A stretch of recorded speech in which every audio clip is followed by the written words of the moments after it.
Okay, hello everyone. My name is Ronaldo Madrinian. I am the co-creator of Break, the tabletop RPG about going on an adventure with your friends. Um, I am here today to walk through making a character.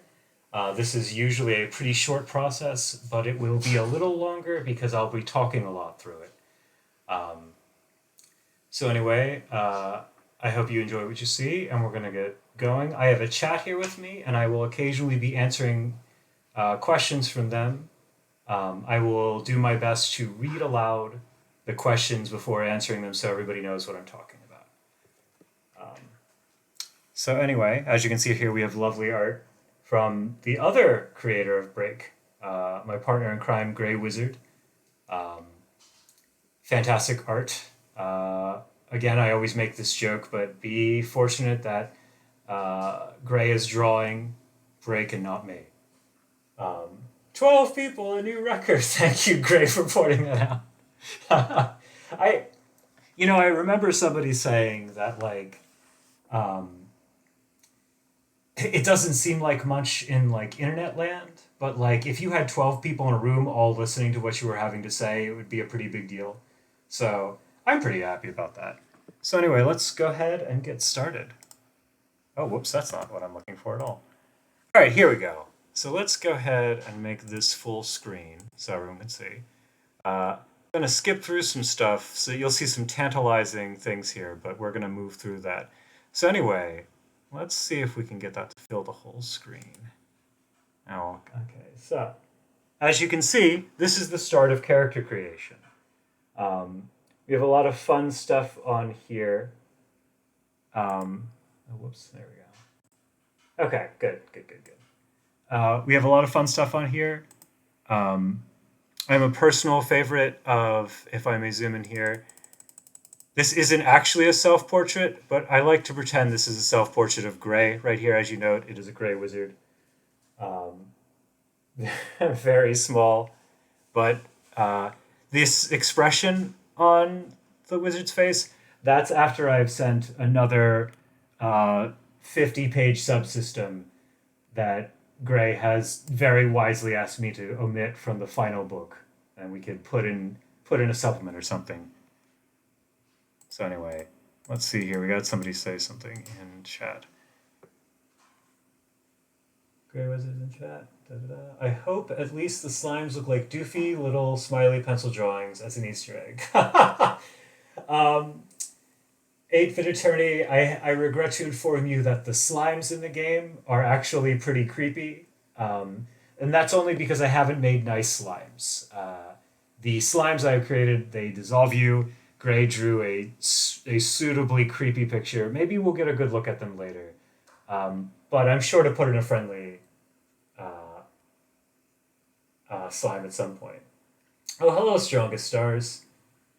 The Lumi slimes are cute. That's true. That's true. We do have Lumi slimes. They are small and cute. They live in jars and light your way for you. We might get one today. So anyway, as you can see right here, creating a character. Adventurers have a special affinity with mana. This enables them to attain magical or martial mastery that would normally require a lifetime of dedication. This right here was my way of explaining why your little weirdo adventurer can shoot up in power and level really quickly when most people you meet are not nearly that strong.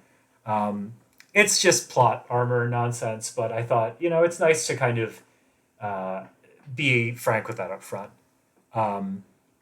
Also, too, in spite of this looking great, that we are still hammering out some of the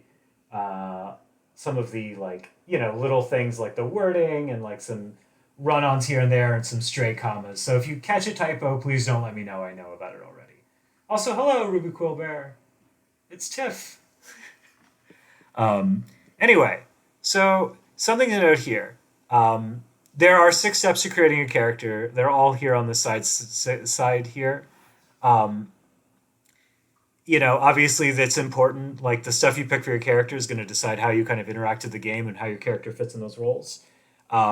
It has been our attempt to make it so that every option is reasonably viable. I think one of my least favorite things in games is to come up with a really fun, cool idea for a character, make them, and then discover they're just like worthless when they hit the dungeon floor. We tried to make sure that, and also too, something that comes with that is kind of like, there's more than one way to go about things as well. It's not all about combat. It's not all about talking. It's more about what you as a group decide to do. But we're going to move through each of these steps relatively in order. Something to note is obviously when you get good at character creation, you do not have to move in order. You can go bounce around in any way, shape, form you like to do. Right here, as you can see, we have our helpful little advice chibis. We got the little GM and the little player here. These kind of operate as Gray and my voice throughout the game, or throughout the book. Something notes here, at each creation step, you will be presented with many choices. There are 2 ways of making a decision. You may randomly decide with a die roll, or simply choose the option you like the sound of most.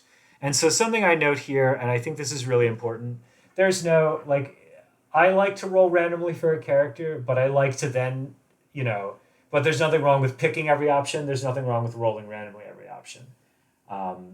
I think what's important is that you end up with a character that you're excited about.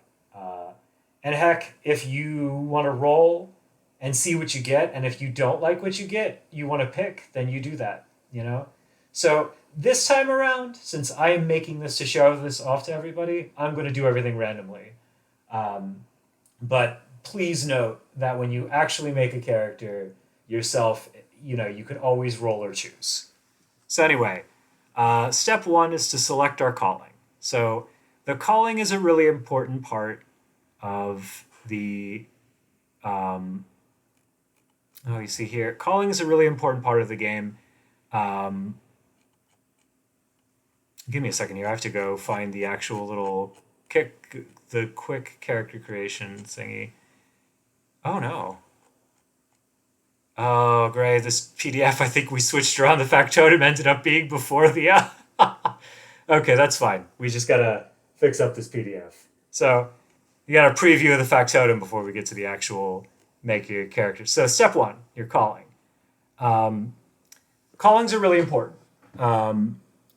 They are kind of like character creation is modular.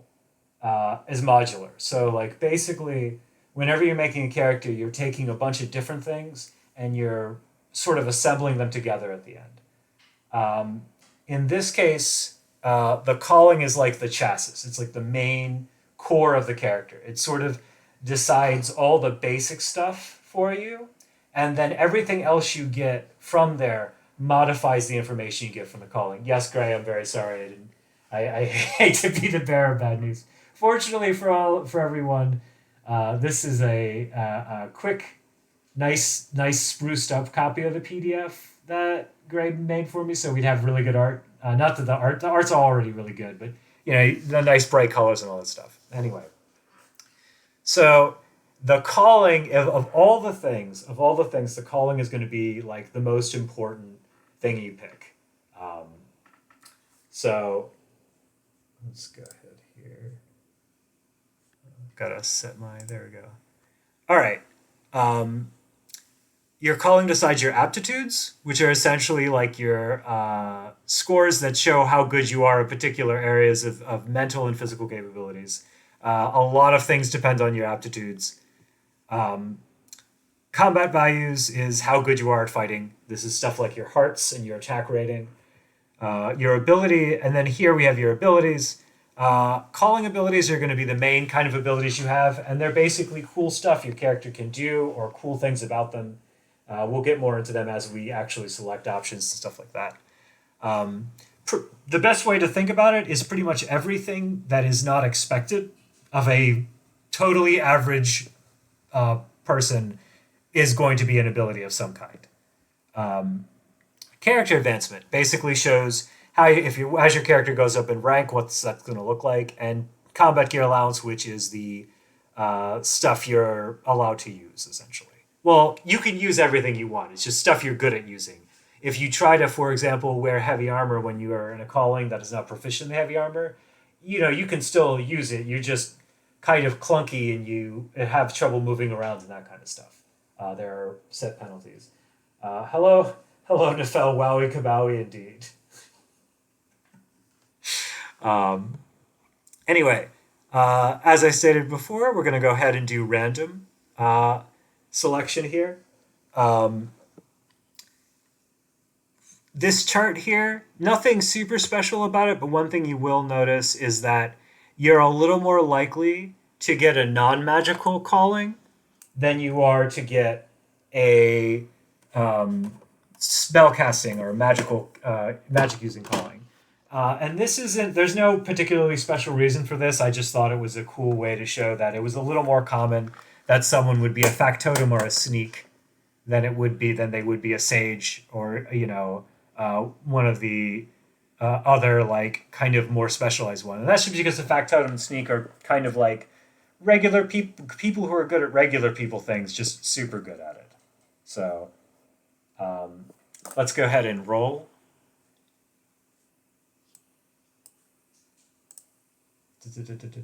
All right, I rolled a 3, which after talking them up, so our calling is going to be factotum, which is great. I can just scroll up to that page that's in there in error. Anyway, let's go ahead and look at the sort of basics for the factotum over here. Dun, dun, dun.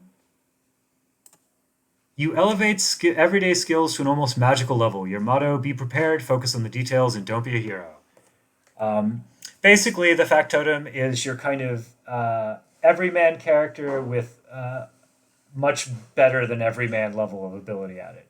I had a couple of inspirations for them. Basically, every anime where you see a character with a giant backpack helped inspire the factotum, but also like Molly Grew from The Last Unicorn, and other characters like that, even to a degree, Bilbo Baggins from The Hobbit. Basically, these are people who are ordinary, but they are brave and skilled regardless. Yes, Nefel is correct. I feel in universe there's probably a greater demand for factotums to say a murder princess, and that's true. You're generally going to want people who know how to make like magical cakes or sew clothing together for you, rather than someone who can make swords rain from the sky. The swords raining from the sky, very useful ability in specific situations, but not generally in demand in everyday life. Anyway, here you can see that the factotum, they have a sort of, they don't have a very high might. They have they start with a higher deft and insight and aura, and a respectable grit. This basically shows off, like, obviously some of these are pretty self-explanatory. Might is your physical power, but it's not just how strong you are, it's how well you levy that strength. You, in a lot of ways...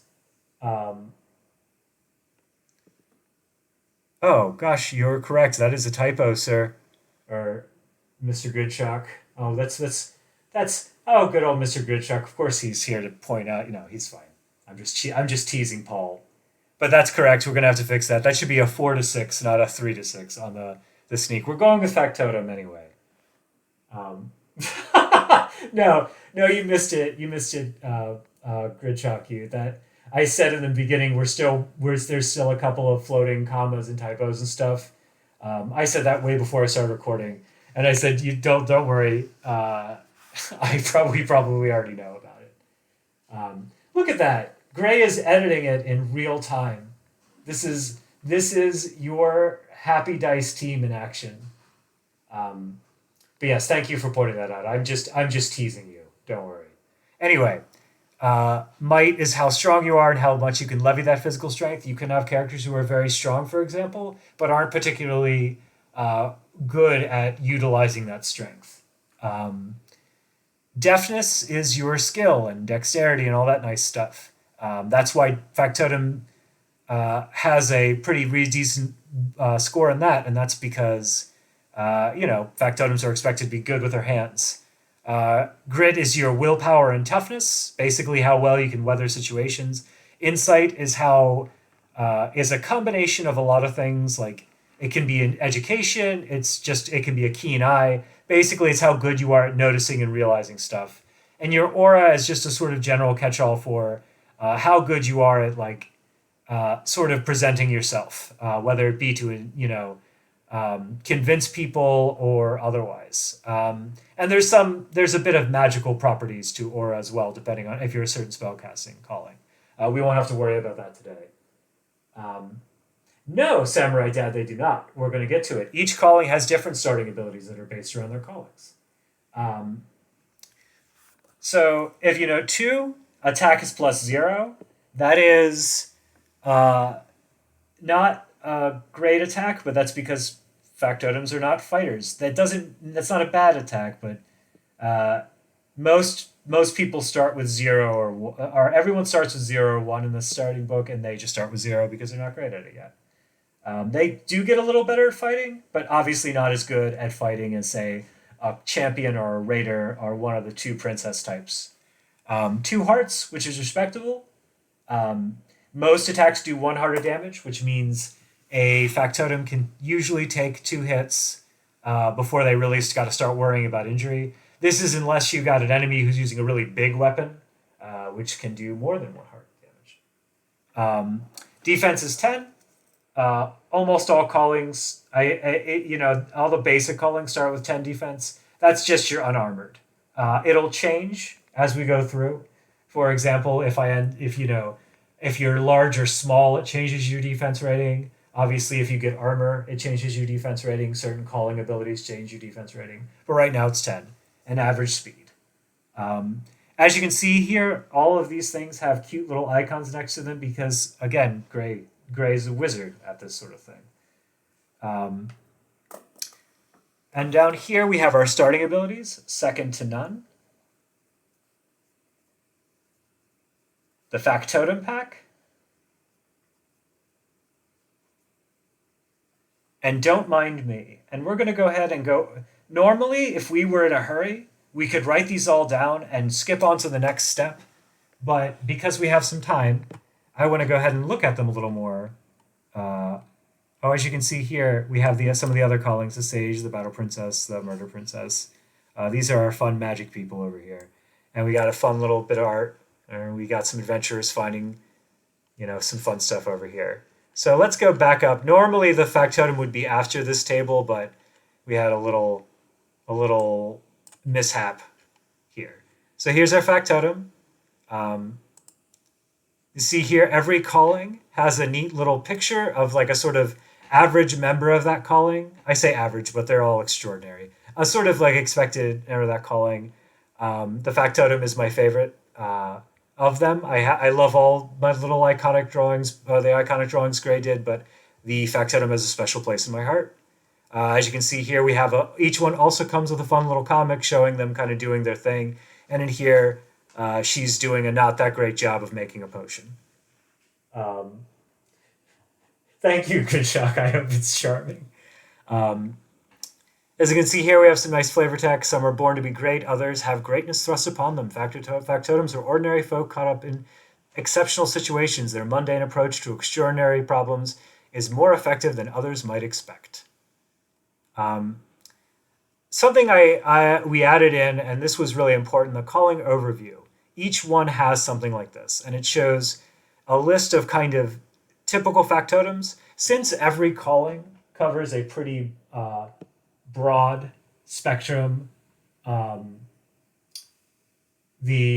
pretty broad spectrum of what they can be, we kind of put the typical versions of each so people looking through could kind of get an idea of what kind of characters it comes for. So we have crafty merchants, intrepid explorers, charming courtesans, and stalwart common folk as basic examples. Obviously, it can be more than those, but these are just kind of like a couple to get the imagination jogging. Abilities here, they talk about like what the calling is good at. Advancement, it tells you how this calling is going to get better. Aptitudes talk about what aptitudes they get better at, obviously. Weapons and armor, we're going to talk about that because it's not been covered by other things already, are what they can use as far as like gear and stuff. In this case, factotums are happy in lighter armor and can use all but the most tricky weapons. So, that's not a bad spread. You're not going to be a giant hulking warrior and full plate. Yes, aptitudes are set by your calling. Um, they are not rolled. Yeah, that's why I was showing. I wrote them all down, but I was showing in the little quick spot that you had that we have next to the table that you roll them. But yeah, you don't roll callings. You do get things that modify your callings later, but your base callings are not rolled. They're given to you by your calling. Right here is a spot I think is super important, and on it and this was Gray's idea way back in when we first started, and I think it was a really good one. Basically, a sort of short paragraph as to what kind of people would enjoy playing a particular calling, and that's just because I know I've noticed a lot of times in a lot of tabletop RPGs. Uh, there's a kind of you get an idea of what a class or character archetype can do, but I think it's fun to sort of talk about the intent of what the character should be able to do and like what you as a player might get out of it. So in this case, as well as relishing the role of an ordinary person out of their comfort zone, this calling is great for players who like to catalog and scheme or invent and craft interesting items. And basically, the idea is if you're the kind of player who has a big set of notes every time they're playing a campaign, or they keep track of every item the group finds, and they like to come up with crazy sort of out of the box plans. That's a good person to play a factotum. Yes, rolling beginning stats is so scary. It was there's some games that I really do like rolling beginning stats for, but I think for the standard it's a little better to kind of have everybody have on a sort of level playing field. Just because again, you don't want to come up with this fun character and then discover they're like subpar the moment you get into playing. So that's kind of why I went with the beginnings, the sort of starter stats being determined by the calling. So, okay, anyway, we're just going to go over the starting abilities briefly. Second to none, basically, this right here is, and some of this stuff I'll have to explain because it just says here, you have an edge whenever you roll checks or contests covered by one of your purviews. Your purviews are given to you during your history, which we'll get to, obviously. But these are sort of, and we'll go over them more when we get there. But basically, they're sort of a broad idea of what your character is good at due to their life experience and training. Normally, a purview gives you a small bonus when you roll. In the case of a factotum, you're so adept at these things you've learned, you have an edge, which means you roll 2 die, and you pick the better result of the two. I know that's also called an advantage in some other games, but that's fine. We can all have similar mechanics. But as you can note here, the way these are set up, the arrow is stuff you need to know, and the exclamation point is important things to remember. And in this case, this replaces the minor bonus so that you don't try to get those. So anyway, our factotum is going to be really good at whatever their history is about. We did do Edge before 5e came out. Back in the early days when we were still kind of hashing out exactly what things would look at. That was one of the first mechanics I did. And so when 5e came out, I was like, but that should show you too. This game has gone through a lot of iterations before it was ready to show to people. Anyway, moving on. The Factotum Pack. This is my favorite ability in the game. And it is a Factotum's, if by the name is giving away, it is a Factotum's feature ability. It is essentially a giant backpack that only takes up one of your inventory slots. Most characters have 10, which can be adjusted based on size or other abilities. And you can ward instead of a traveler's bag or backpack. Basically, this provides 8 additional inventory slots for you, so you can carry a ton more than a normal character could. Thank you. I think Edge and Snag also sound more fun. That's just me. This is great. Also, something to note here. It mentions including a rider. This is because we do have rules for how many inventory slots a character takes up in case you're carrying someone, or say a small character is hiding in your factotum pack, which is something you can do. Um,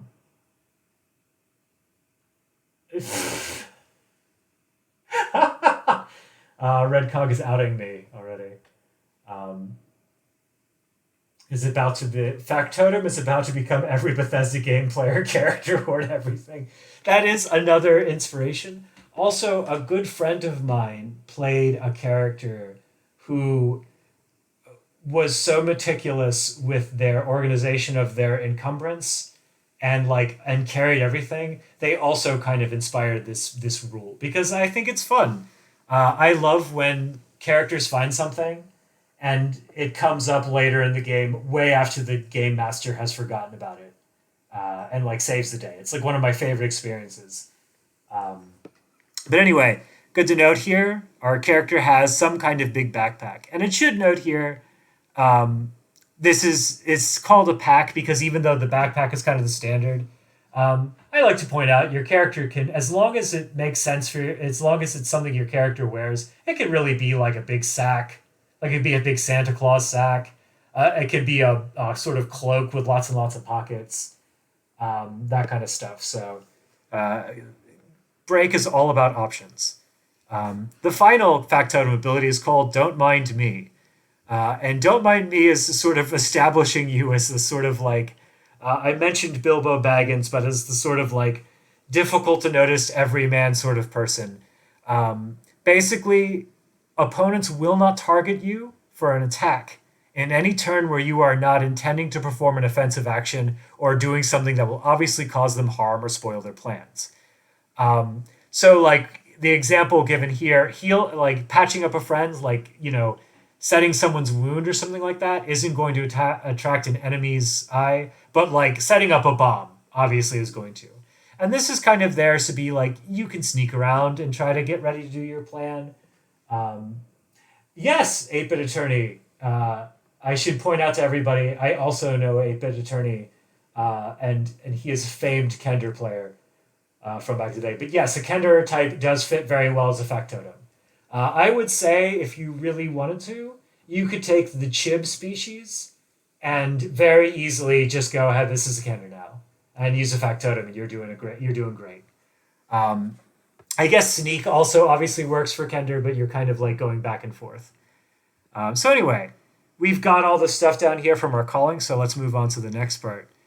Um, we're gonna skip ahead. We're gonna do a sort of blaze ahead. We're gonna skip through all the other callings. We got here the champion. Look at this guy. He's having a great time. You're gonna hear the raider, who's a little more skilled than a little more a subtler touch than the champion. Here's our battle princess, very kind-hearted, has a power hug. There's our murder princess, not as big a fan of hugs. The murder princess. We have our sage. Sages are sort of our fun little wizards. They're masters of whimsy and wizardry and witchcraft. And our heretic, which is our less whimsical wizard that summons terrible things they probably shouldn't be summoning. But anyway, we get a little peek of all this, get through here. So, okay, now that we've decided our character's calling, you either hug or you don't hug. That's actually the alignment system in Break that we had to remove. Whether you hug, you don't hug, or you're neutral to hugging. It's a what is this? What is this emoji everybody's using? I guess it's like a robot face. I'm not sure. Maybe we'll have to work on emojis at some point. Great. Anyway, now we're here on the species. Species are pretty self-explanatory. The outer world has a ton of sentient species rather than just the one like we have. This section was originally a lot smaller in my head. I originally was just going to have the sort of unique to Break species. I will say alignment hugging there's no alignment system in Break. There is an allegiance system, which we won't get to tonight, but I'll talk about it briefly. But it would have been funny to maybe have an alignment system where it's hugging, not hugging, and pet dog, and kick dog as alignments. but that's for a different supplement. Anyway, there are many species in the outer world, and there are going to be more coming. I already have. There's actually a hidden species in the break book. If you are a careful reader of the adversary section, you will find a hidden playable species in there. I like to think of it as like a code you put in the beginning of a game to unlock a hidden character. But it's mainly there to just show how you can probably convert uh, a sort of monster quote unquote species into a playing one if you're sort of clever and careful about it. But anyway, these are the starting species here. As you notice a table. Native humans, which are what they say, they're humans that are native to the outer world. Dimensional stray humans, which are your humans that are not from the outer world, generally humans from a place called the other world, which sounds familiar. Uh, okay, here, no. Someone, Shirosuke, 1989. Okay, he's this chatter saying, here's how alignment will be. Alignments will be cat, dog, or dog, cat, rat, snake, or spider. I like that because it makes about as much sense as the regular alignment system we're all used to. Anyway, uh, dimensional stray humans are people like you've all seen the animes, your Japanese anime, if you will, where someone falls in from the real world into a fantasy world. But something I should note is it doesn't necessarily have to be someone from a modern time. They can be from the sort of examples in here are from sort of a contemporary time, but they could be a Gulliver. They could be a Gulliver from a on a travels. Can you be a snakeful dog? Uh, I don't know. I haven't worked out the particulars of this alignment system, so I don't know how it's going to work. Maybe someday.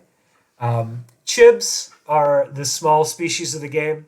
Uh, they are tiny, doll-like humanoids. We'll get to them. Well, maybe we'll get to them. Tenebrate are sort of dark aligned,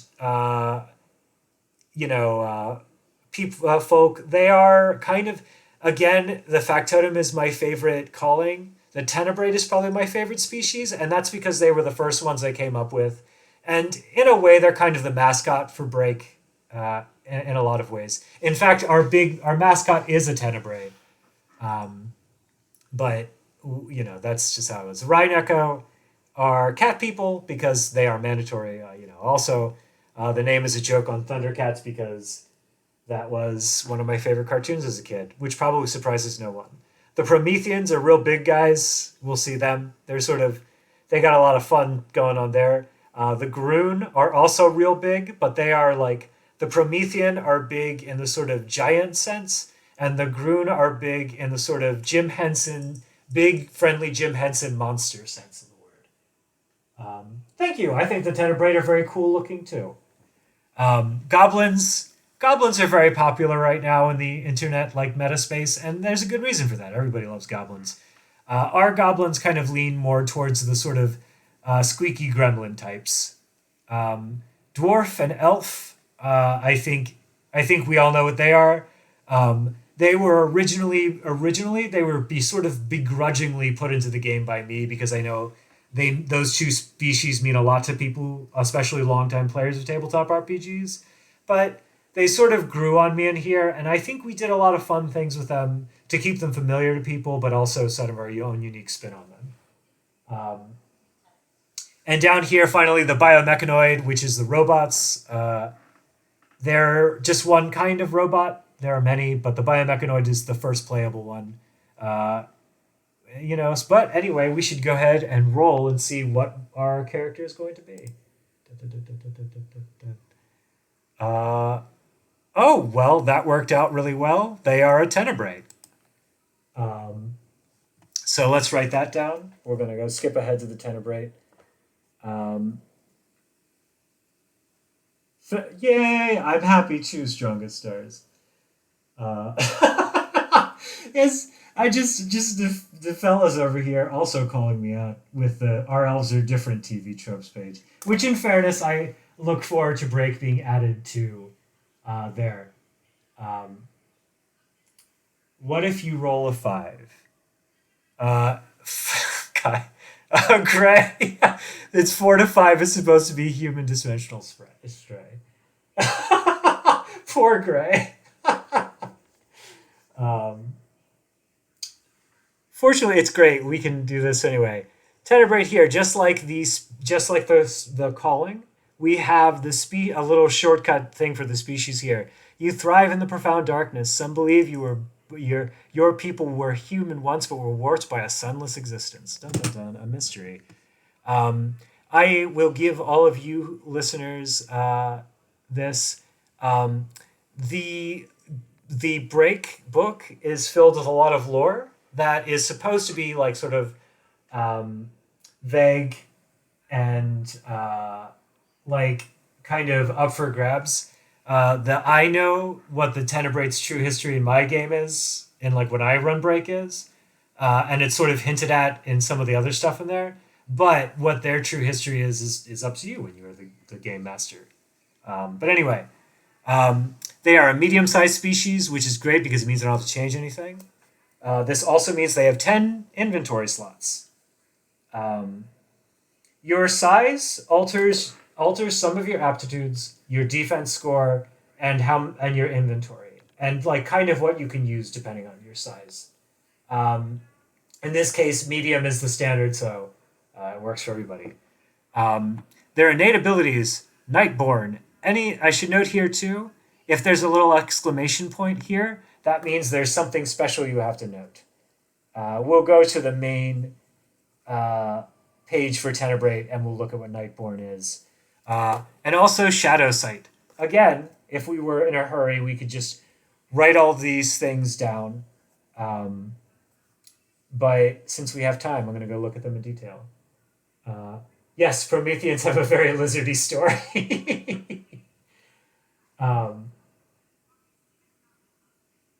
Yes, actually, thank you for noting that, Gridshock.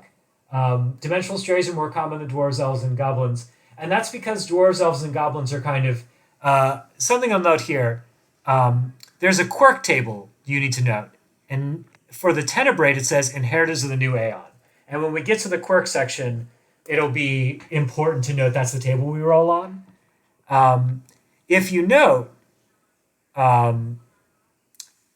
the goblin, the elf, and the dwarf, their quirk table is the children of the old world. And the reason why they're noted like that is because they are sort of hanger-ons from previous eras.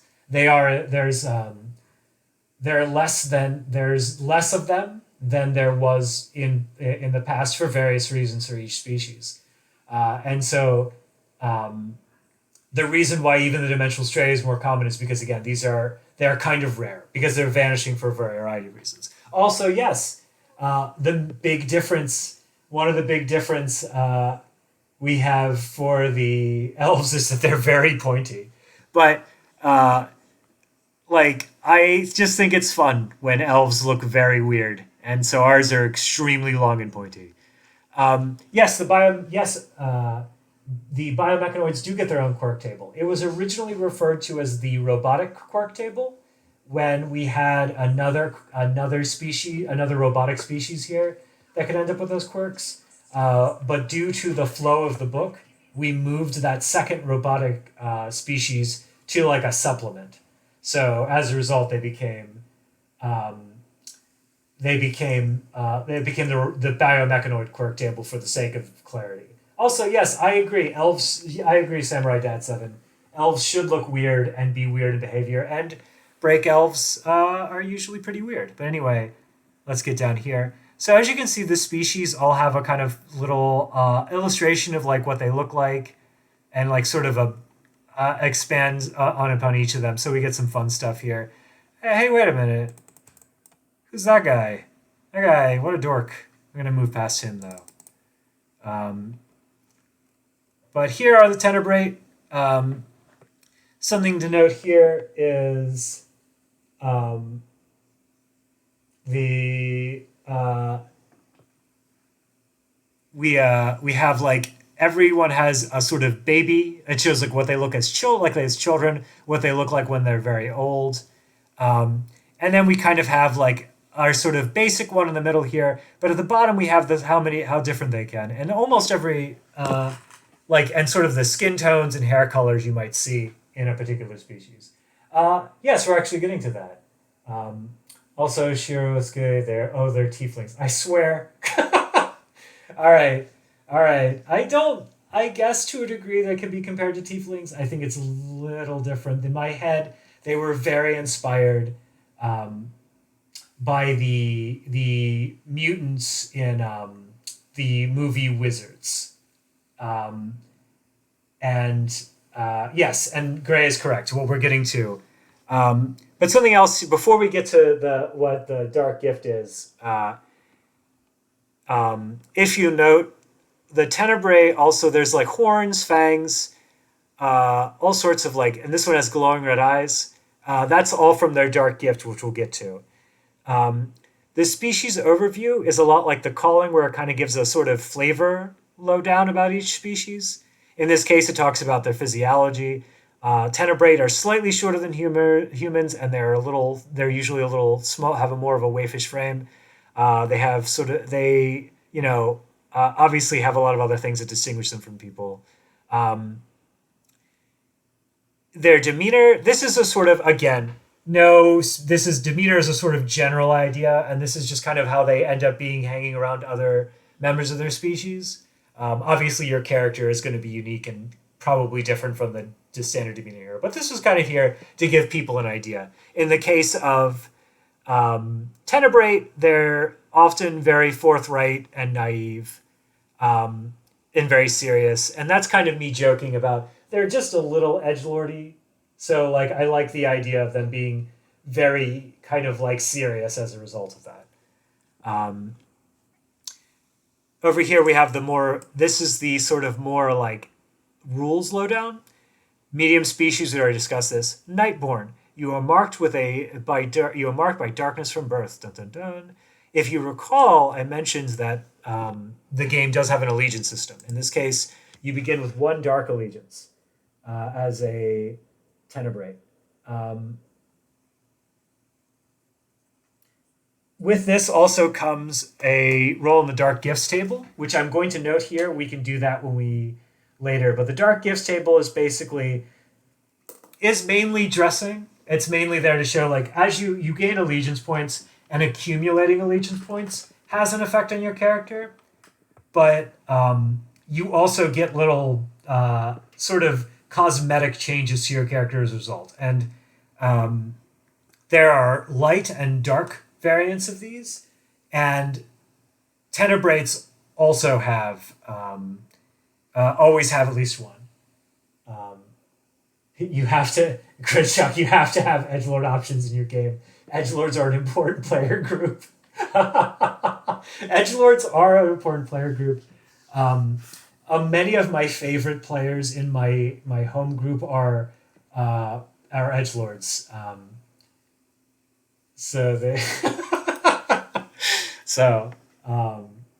Thank you, Samurai Dad. I think Tenebrates are very cool too. Something to note here: Shadow Sight. The shadows hold no secrets from you. This is a very important one because Tenebrates can see in the dark and do not need to rely on a torch. This is important because most people can't see in the dark, and this gives Tenebrates somewhat an edge. Also important to note, other species, they have the best version of being able to see in the dark of all the character options. Other character options are able to see in the dark, but require, for example, goblins and dwarves can see in the dark, but they also have eyes that are sensitive to light and need to wear little blackout goggles or glasses or big hats to sort of shield their eyes from the sun if they're out in the daytime. Tenebrates do not have to do this. And it's noted here, unlike underdwellers, you don't suffer a penalty in the daylight. Something here that I think is really fun. Every species has a maturative ability. And a maturative ability is essentially, it is a special ability that you can, when your calling goes up in rank, you earn new abilities. And you select them from a list of abilities in that calling. When you hit a certain rank, you can select advanced abilities. If you desire, you may instead select your species maturative ability instead of our maturative ability instead of one of your species advanced one of your calling's advanced abilities. And so these are all these are powerful. They unlock something special about the species. They're usually some supernatural thing. In the case of Tenebrae, they unlock the Monarch Homunculi, which is actually a hint as to their true origins. Basically, I'm not going to get into too much, but it is the ability to command dark aligned creatures. So like you can kind of like issue orders and stuff like that to sort of characters if they have characters and monsters if they have enough Dark Allegiance points to be considered dark aligned. It's very neat. It's very neat, I think. But obviously, this can go wrong. As you notice, you need to roll. This is tied to your aura. So obviously, if you're playing a Tenebrae who doesn't have good aura, you're probably not going to want to pick this ability. But it is fun to note and a good option. So we're going to skip past through. So now that we have all our notes from the species, we'll skip through here. The Rhine-Echo here. They are cat people. The Tenebrae, we noticed someone mentioned lizardman species. I won't go too much into the Tenebrae because we're not talking about them today, but if you'll notice some lizardy stuff going on here. The Groon are great. I noticed the big guys in big sort of Jim Henson style. They're big, friendly, and strong. Goblins, as I noticed, they're the squeaky gremlin variant of goblins. Promethean, yes, I'm sorry, you're right. Promethean. Dwarves, as you notice, dwarves are hewn from rock and they have mossy beards. I do appreciate them. Yes. Notice here we have some blackout goggles in this dwarf here.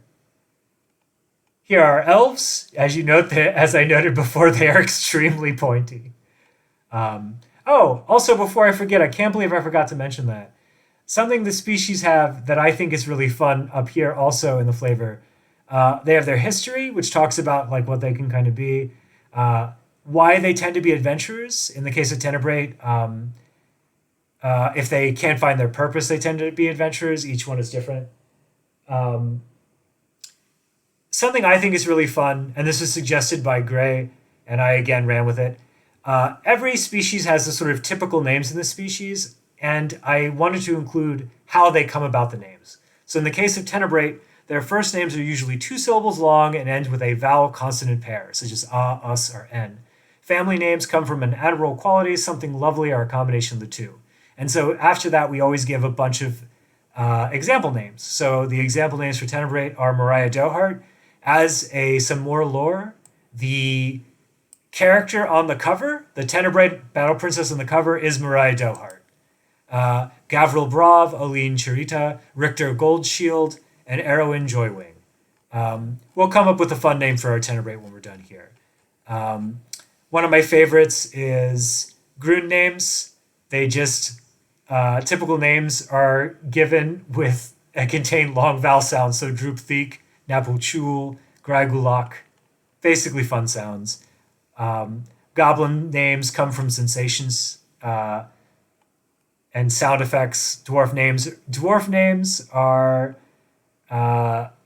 named after facial hair and rocks because, again, it's fun stuff here.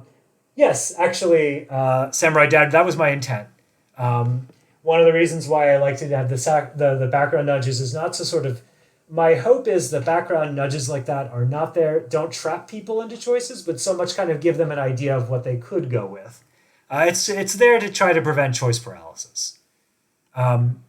Once we finish our species abilities, once we finish with our species proper, we do go down to the species abilities, and this is more just a kind of overlay of stuff that would have come up as with your species. So, like, are there common traits? Farewell, strongest stars. In this case, medium speed, the size here, it shows here the different modifiers you might have for being a small, large, or medium species. Medium species obviously doesn't have any modifiers because that's the base. Small and large have a little more considerations. These lay out supernatural abilities. So supernatural leaping, supernatural might, supernatural will. Supernatural leaping is jump good.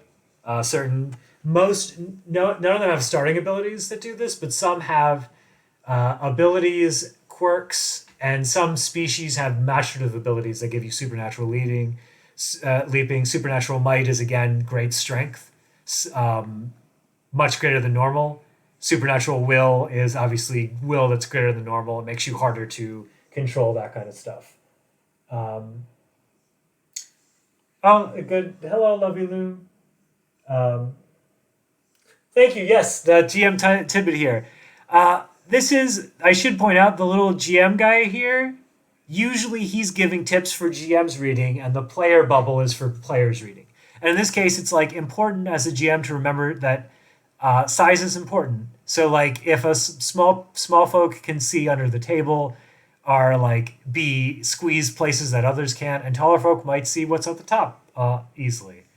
Um, as a kind of final note here, we have a fun little species size comparison chart so you can see exactly how big or small your character is um, compared to others. So in this case, also how broad they are. You notice that even though elves and Garoon happen to be the same height, tend to be the same sort of relative height, Garoon are much bigger and broader, and so they count as large because of that. Whereas Prometheans are much taller than everybody else. Similarly, even though the dwarves are significantly shorter than the other medium species, they're like the Groon, they're much broader, and therefore they count as being medium instead of small, like these little, like the little chibs and little goblins over here. Um, it should be noted that chibs and goblins are easy to throw as a result, but that's information that should only be used in extreme circumstances. Um, So now that we have our species down pat, we're going to go ahead to go to homeland and history. Homeland and history are both important things. They're basically where your character is from and their sort of life experience, as noted there. Where you're from is important because it decides what your bonus language is and also what your histories can be. So um, we'll go through it more specifically, but as I noted here, your history also decides your purviews and starting gear. Purviews, if you recall, I mentioned back when we started with Factotum. And basically, your purviews are kind of a very broad things of what your character is good at and skills they might have picked up. So basically, anytime you make a check or a contest that falls under one of your purviews, you can bring it up with the GM and get a minor bonus +2 to your roll. Your GM will decide whether his purview is applicable to your role. This is to encourage a dialogue between the GM and the player. Purviews are broad on purpose, and that's because I want you to go back and forth with one another, and I want you to sort of stretch the limits of what they can do. But the GM is obviously there to be the final arbiter so that you don't just apply them willy-nilly, right? It's kind of a give and take. You want them to be broad and useful, but you don't want them to be so broad and useful that their application is meaningless. So... oh, thank you, Samurai Dad. That was our attempt. We did want these to have lots of lore in here, but we also did not want it to be hard. Again, this is taking a lot. Character creation here is taking a lot longer than normal because I'm talking a lot. But anyway, the starting gears basically we'll get to it, but every history gives you two pieces of starting gear, or a list of 4 pieces of starting gear for you to choose from. And you get to pick 2 of them. Languages, there are lots of languages in Break. And I like that because I, in spite of barely grasping one language, I do dearly love languages, and I think it's very cool when fantasy languages are important to a fantasy setting. Won't go into too much detail here, but everyone knows low speech, which was woven into reality. Now, this is a typo that I already complained to Gray about. It was actually woven into reality by the ancient Achenians, which got them into serious trouble, which is outlined in the history of the world. The divine rulers came before low speech, but that's beside the point.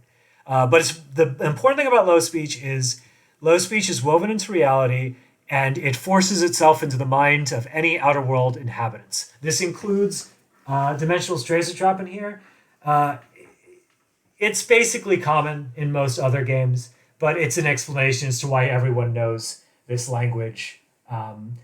I feel like it's important that everyone can talk to each other. There was, uh, it is against the channel. It is against the channel rules to speak under warble in chat. Yes, please, no under warble. Um, the characters really mess up the chat window. It's just a real problem. Um, I think it originally, and I quickly worked this out of my system. Originally, I didn't have it a guarantee that everybody in the group, I didn't have a sort of common language. And originally, I had this great idea of like the beginning of the Dark Crystal, where you have that like 10-minute scene of the bird guys yelling at each other in a language no one understands with no subtitles. And as much as I love that scene, it's an alienating scene for a reason. So low speech exists as a kind of fun in universe way as to why everyone can still talk to each other. That said, most people don't like it. It's a crude tongue. Fun, cute ideas are hard to express in low speech, and that's why there's other languages that are very popular. There's Hayakenian, Dark Tongue, Dream Call, Fade Song, Glazian Code, Bright Speech, Hoshiban, Underwarble, Creator Script, and other wording. And all of these have their own unique sound that's described here. It's good to note some of these languages are actually not in common use anymore, but your character might still know them for a variety of reasons. Something to note here is that even though everybody can speak low speech, not everything in the game is written in low speech. And you'll discover artifacts, signs, and stuff that are written in other languages. And it'll be, hopefully your group will know it's there. It's suggested in the GM section to make sure that you have a regular sprinkling of various strange languages in the game to make it important for what players picked. It's also fun if you know a language another character knows, but the other players or other game master characters don't know. You can use that to convey ideas to each other without them knowing, which is a fun thing that my Filipino family members occasionally like to do to me.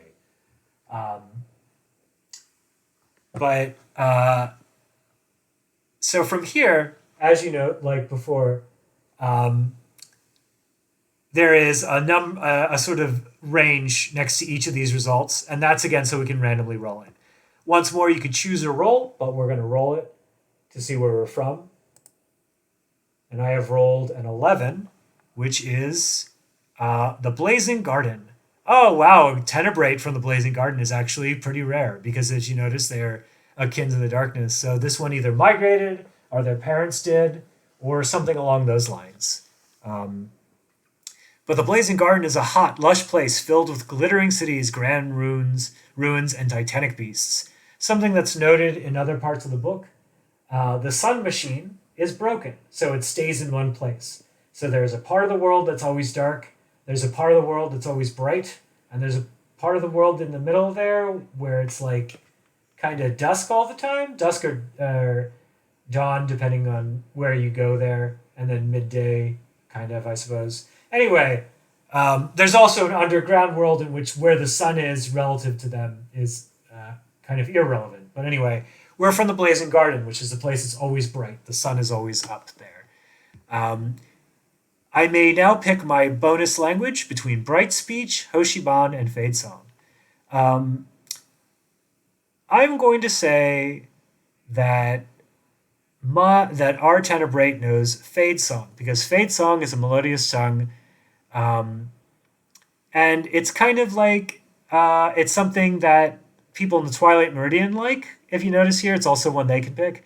And so I like to imagine that because this character, either their family migrated or they migrated, they know Fade Song because they learned it while they were sailing or something like that. We'll see when we get to our history.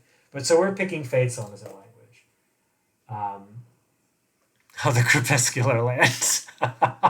that is a fun word. Anyway, so now that we have that, we're going to keep going. I know Low Speech and Fade Song, and I'm from the Blazing Garden.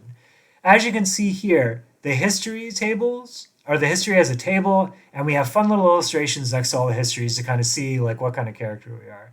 Something I want to note before we move all the way down, we also have, and these were invented by Gray, so I can't take credit for any of them, but these show what the writing in each of the languages look at. So you notice the Hayakenian is sort of like calligraphy, has this sort of fun calligraphy going on. Dream Call is a more interpretive language, so it almost looks like little illustrations.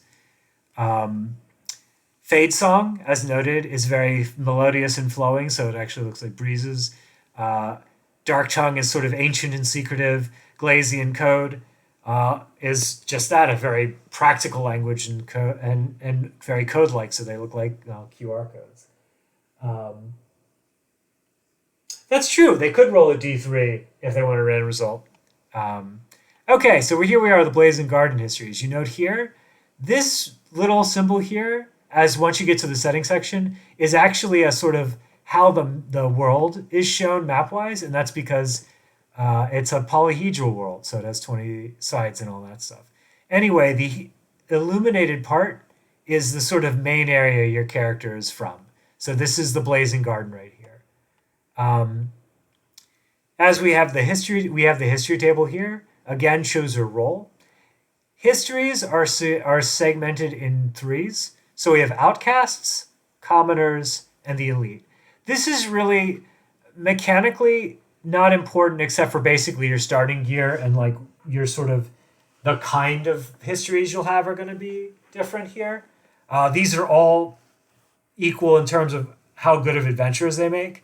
But for example, outcasts tend to be people who are either don't that exist in the fringes of society or just are off the grid. Commoners are people who live like within normal kind of places, villages, cities, and stuff like that. And the elite are sort of strange, are special people, nobles, the wealthy, that kind of stuff. Yes, the folded up world is something that has been around since the kind of inception of the game. It's always been a little weird. When I originally was planning it out, I liked the idea that the world, the atmosphere didn't quite encircle the whole world, so you had little domes of atmosphere over each side. But I ended up not liking that, so it's a little the sort of cosmology is a little different than that, but it still kept the weird shape. Anyway, let's go ahead and roll our history. Dun, dun, dun, dun, dun, dun. Boom. I rolled a 4, which means I am a monster slayer, which seems like an odd thing for a factotum to be, but I think I can interpret that in a fun way.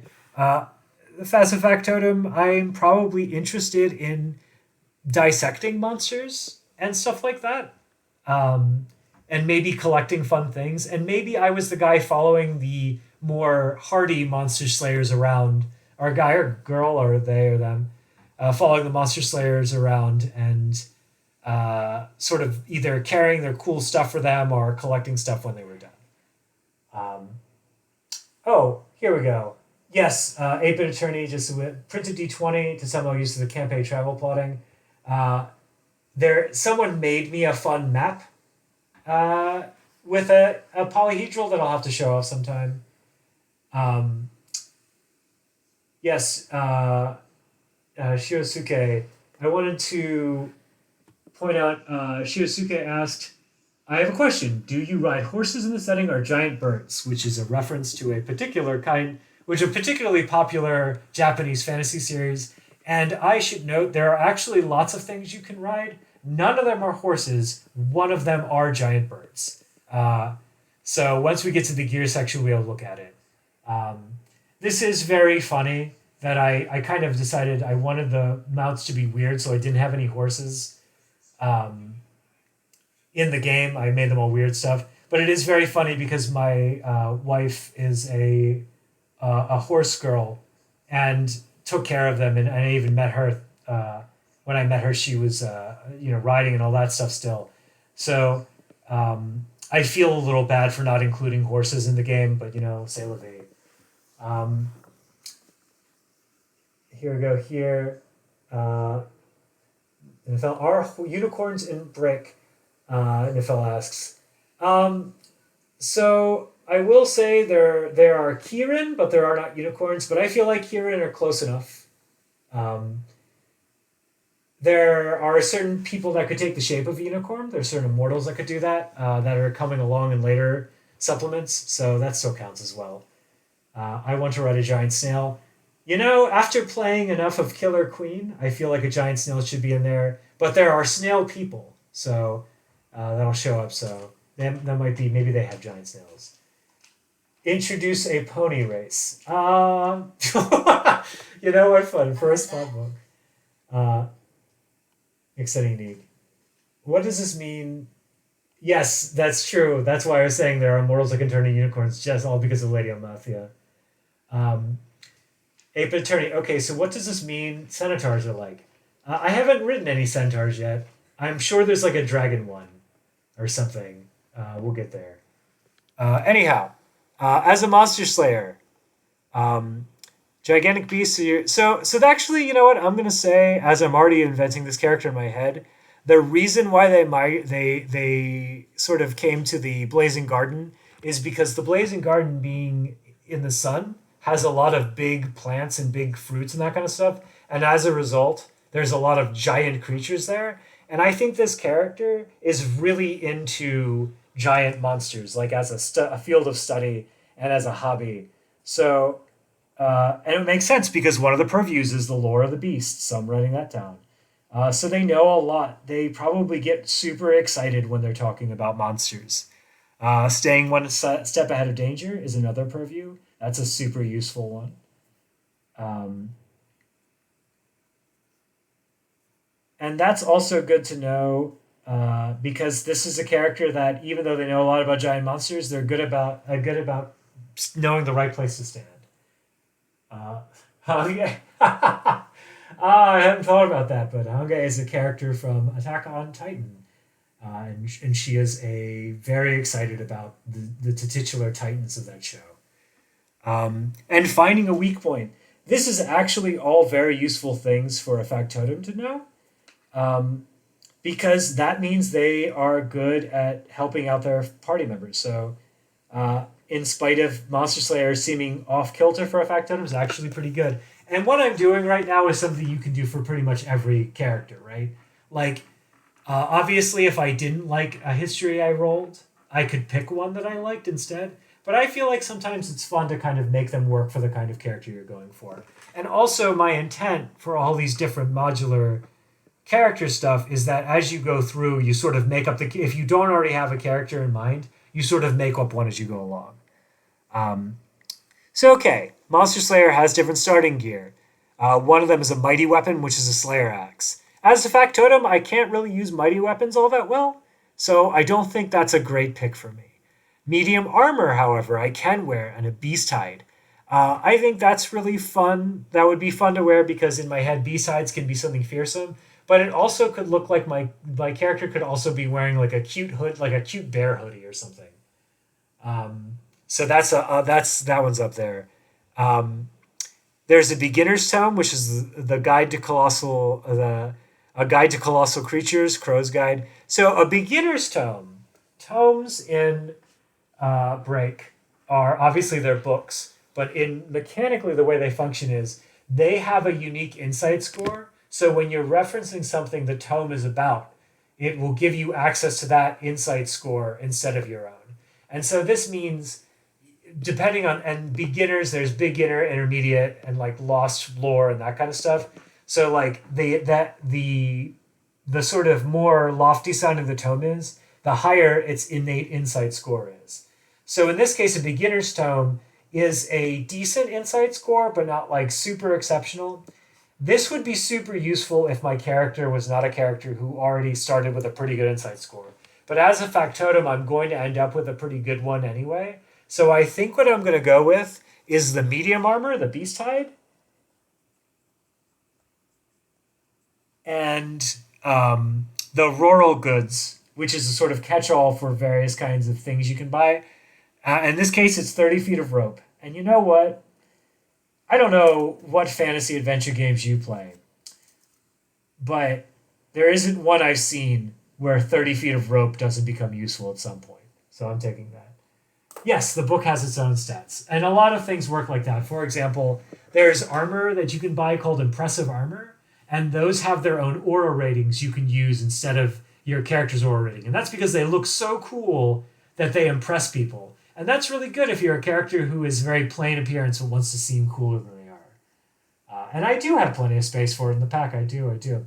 But anyway, I'm going to decide this character, has a cute, like, has a set of medium armor that's a beast hide. It's got a cute, like, hood that looks like the head of a monster, because that's a fun character archetype. So anyway, Monster Slayer is there. So we have a fun little Tenebrae going on. So go ahead, now that we have our history down pat. We're in the home stretch, folks. Skipping past the other histories, we can see fun things here. The Buried Kingdom histories. Got some fun stuff going on here. Otherworld histories. Look at that. These are from the Otherworld. Hey, wait a minute. It's that guy again. What's this guy doing here? I keep seeing his face everywhere. Well, screw that guy. Let's keep going. Anyway, so these are traits. If you remember, I mentioned way back that the calling sets the base aptitudes, but other things would modify them as you go along. In this case, obviously, as you go up in rank, your aptitudes are going to get better, but also your character has traits. These are things about them, like little positive and negative things that modify their aptitudes. These traits are kind of like, the way they work is they kind of like descriptive. So you sort of want to, as you roll here, you roll 3 times, 2 for positive traits and 1 for negative, and they sort of add up together. So for example, if I roll 2 positive traits that are the same trait, that trait gets +2. If I roll a positive and a negative for the same trait, that aptitude remains sort of unmodified. And each of these traits, they come with like I like to,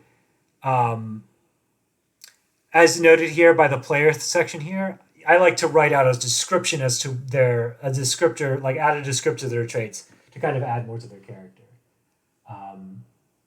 Yes, the plain text version of this on the blog way back. I wrote that. This is one of the first things we came up with. So anyway, again, I could pick my positive and negative traits if I had a character in mind, but I'm going to roll them for the fun of it.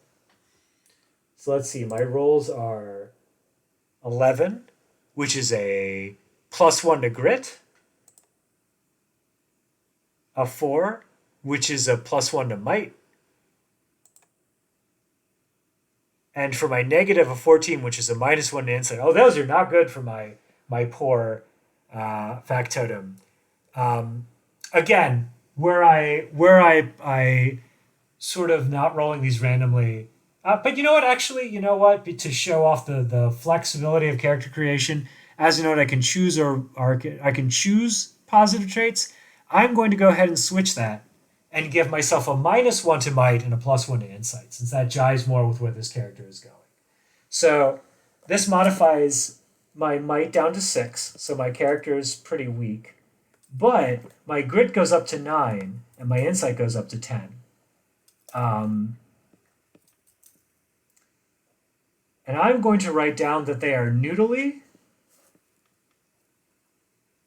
They are noodly, but they are also determined and clever.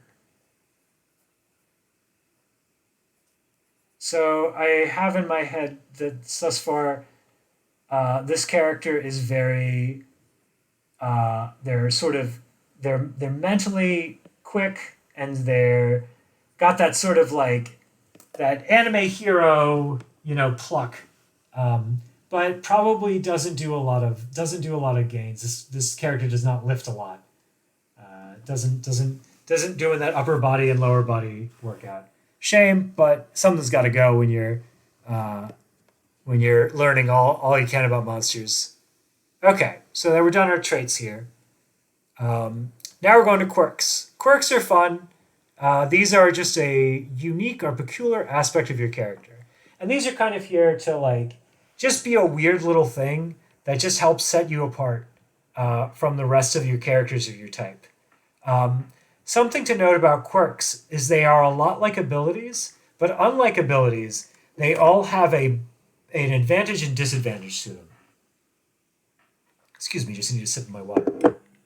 More or less, every single one of them, there's something good and something bad about each of your quirks. Um, and again, these are something you can pick or you can roll for. We're going to go ahead and roll for, even though I cheated just before and chose my traits.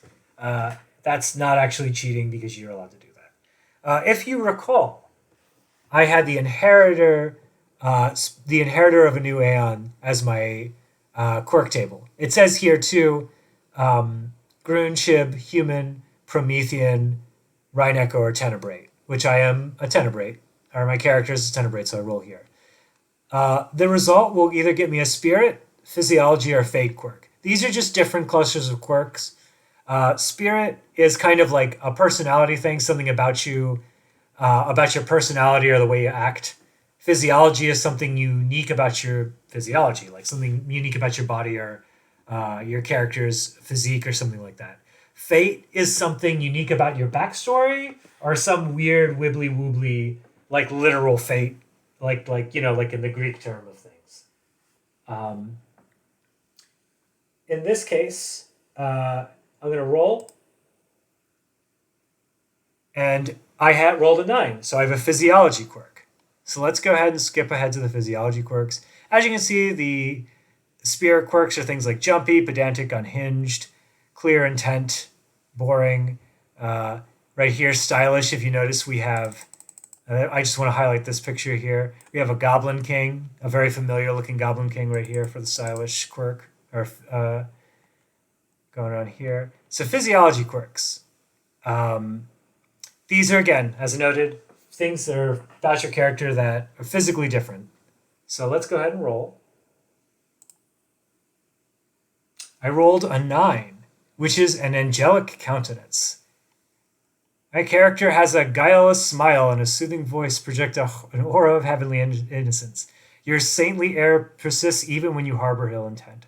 So basically, angelic countenance is one of my favorites because it's like basically your character looks good intentioned and well meaning, to the degree that a lot of people, benevolent individuals, basically anyone who's nice or kind hearted, assume you're trustworthy and will pass you over for blame. They're even willing to accept your more believable lies. So basically, this character has got a very innocent face. The downside to this is that villainous types will always assume you're out to get them because they look at you and they go, oh, this person is obviously like, a goody-goody kind of character. I think this actually fits really well with the character thus far. We already talked about them having anime hero-like pluck and wearing a sort of cute beast-hide armor and stuff like that. So I think they have like those sort of big sparkly eyes you see a lot in these kind of characters. And as a result, they come off as completely harmless in a way. Like they're not out to get you at all. Something to note here, no matter how innocent I look, this is negated if I witness acting contrary to your angelic appearance. So like, in obvious fashion, if your character, no matter how, even their angelic countenance, if someone sees you like setting a building on fire or something, they're not going to go, oh, that person's probably innocent. But anyway, so we have their quirk. As you can see here, that one's a pretty quick one. I just noted down here on my character. There are other fun ones. Obviously, there's one where the physiology, you can have a Magitech graft, which means you have basically a cool cyborg part. That's a Magitech thing. Winged, which means you have wings. This gives you supernatural leaping, if you recall me talking about that earlier. The winged, as a note, the winged trait is because I'm a big fan of the Breath of Fire series, and that there's always a character in Breath of Fire who has wings. She's always named Nina, but if your character has the winged quirk, you don't have to be named Nina. It's just a fun thing there. Obviously here too, fake quirks over here, but we're going to keep going through here. We are at our finishing touches. Um, Describe your PC as much or as little as you desire. Describe your adventure team with the other players. This is optional. That's a fun little thing you do making together. I think we're still on the fence of whether we're going to keep adventuring team in or not. I wrote rules for it and stuff like that. Basically, it's the kind of like your group bond. Like, are you like how your group gets along and that kind of stuff. I'm gonna go ahead and roll d20 to see how many coins I have because that's important. Oh no, my character is poor. I have 1 coin. Just call the quirk Nina. No, I, as much as that would be tempting, I'm not gonna. I have to for people who have not played Breath of Fire. So, anyway, this does cut my finishing touches a little shorter than normal. I would normally go shopping. Spent all my money on that one time. Actually, spent it on my rope. Anyway, as you can note here, we do have the describing your team here. We don't have rules for it. These are just fun. These are just fun things to note. If you have a team name, an emblem, and a dress code. This made me laugh because it was something that Gray joked about. But I really love the idea of like one of the party members insisting on everybody having the same emblem on their clothing or something. Or like everybody's got to wear red. Yes, we'll go through gear. Don't worry, Samurai Dad. The motto or team chant. How your friends know each other. This one's a little more important, though I think universally applicable. How you know each other and your shared goals. Something to note here, having petty rivalries or differences between PCs can create fun moments during play. As long as they don't descend into betrayal and selfish acts, your team should always know to pull together when needed. And that's just because, again, Break is so focused on working together as a team that even though I don't have a problem as a GM with sort of players sniping at each other and having schemes and stuff like that, remember it's something that you as players should still all be having fun with, even if your characters are not. United Fang Force. I am going to name this character. If you remember, Tenebrate names tend to be 2 syllables and end with a consonant vowel pair, and they tend to be named after a good trait. I am going to name this character Denev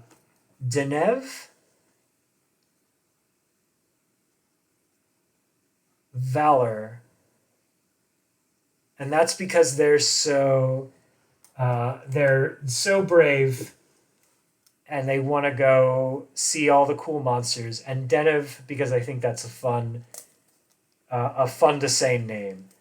I haven't decided their gender yet, but that's fine. PvP needs to handle lightly. I agree. I don't think PvP is necessarily a bad thing, but I do think it needs to be. You need to be careful with it. So, even though I only have 1 coin, let's go ahead and look at gear briefly, just because it's fun. As you note here, we have a fun picture. These are also characters that show up in the illustrations, kind of show up a couple of times. So right here, this guy is under the merchant section in the histories. Gear is pretty broad. It covers everything from weapons to books. Everything's really the rules are all here. We also see here there's some currency examples. So there are 3 kinds of currency in Break. There are stones, coins, and gems. Coins are the most common adventurers are going to deal with, and each coin is worth 10 stones. So it's actually not an insignificant amount of money because stones are mainly what people use. Gems are for when you start dealing with super rich stuff, like super expensive stuff. These go up in increments of 10. So 1,000 stones is 100 coins, which equals 1 gem. Um, and that's just to keep things easy. I like having different layers of currency. Uh, yes, I had to slip in Zenny, uh, the classic Capcom money, but it's also because Zenny is very close to the word for just general cash. If you notice, Zenny is a coin that the Achaemenid Empire used to use, which means you will find stones and coins and stuff like that for old, ancient, long gone kingdoms, along with each kingdom having its own each like sort of settlement place having its own normally.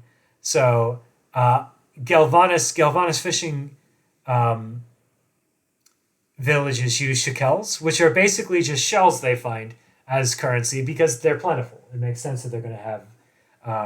Whereas like Lantern Towns uses cobbles because there's lots of rocks around them.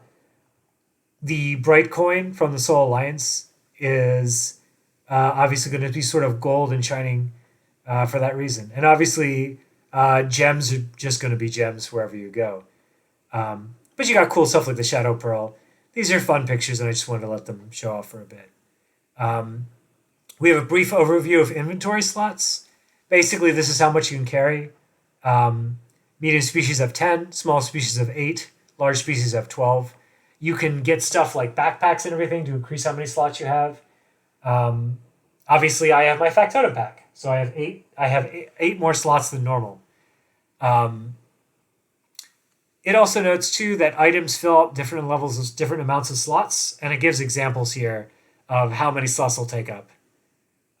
Certain ones don't take up slots, like for example, a large chest, and it counts as you just carrying around, and you automatically become overburdened, which is a status ailment. Little player here, if you can't bear to leave any treasure behind, invest in a backpack or pack beast, which we'll get to here. We're just going to go over these briefly because they're not super important to my character. Something to note here about the finishing touches. Every character starts with a starting weapon, a standard weapon. So I'm going to write this down on my sheet. Standard weapons just do regular damage. They just keep it from being counted as being unarmed. We're gonna say that Denev, they have a tiny sword, like a little like the little dinky kind of swords you see in the start of a JRPG or a Zelda game. So they have a tiny sword. They thought it looked cool. Maybe it's a hand-me-down. Again, not the best fighter, so it doesn't really matter. It's just there for them to have just in case. I note here unarmed that you have penalties for fighting unarmed. There are certain callings and certain abilities that let you fight unarmed without penalty. So don't worry, people who like to punch stuff. So basically, this character is a horned demon girl with a bright smile and a kindly disposition who carries around monster organs and likes to talk about them. That's fair, yeah. I hadn't decided a gender yet, but why not? It's a little horned demon girl.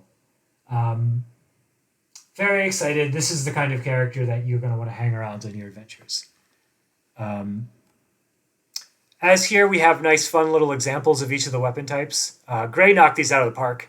I threw a bunch of very names and slight descriptions, and he just ran with them. It always makes me super happy to look at these. The Squire Sword is what I'm thinking of, but because this character is from the Blazing Garden, I think the sword looks a bit more like a machete rather than the sort of more knightly sword. But you see here, we got some fun stuff here, big war maces, big hammers, and that kind of stuff. A lot of these have a little lore that I don't want to give away too much here, but you'll be able to read through here, and they each has a little story attached to them, or like at least a bit of history to them, which is inspired by Nier, one of my favorite games. We also have missile weapons, which they are great because sometimes you don't want to be right next to a person when you're fighting them, and these range from little shuriken to bow and arrow kind of stuff to guns and crossbows and that sort of stuff. They are separated, whereas melee weapons are separated by standard, concealed, quick, master, mighty, arc, and lash, which kind of give you an idea of what each does. Um,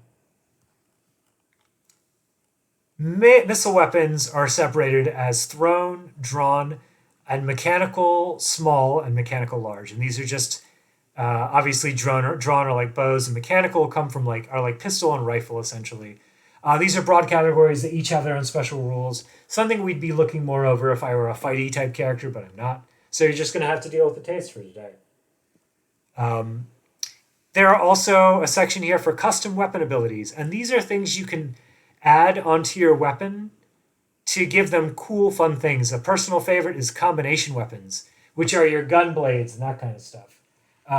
This is not something you're probably going to start out with. This is more likely something your character is going to save up and buy on their travels. Then we have an example of some combination weapons, over here too. A favorite being the spade blade, which is a shovel sword. For those of you who are fans of Shovel Knight, that's exactly what it's for. No rules for pogoing, but I'm sure you could figure it out. Like weapons, armor is also separated into various types. So, in this case, they come in light, medium, heavy, and super heavy. This obviously brings up your defense bonus.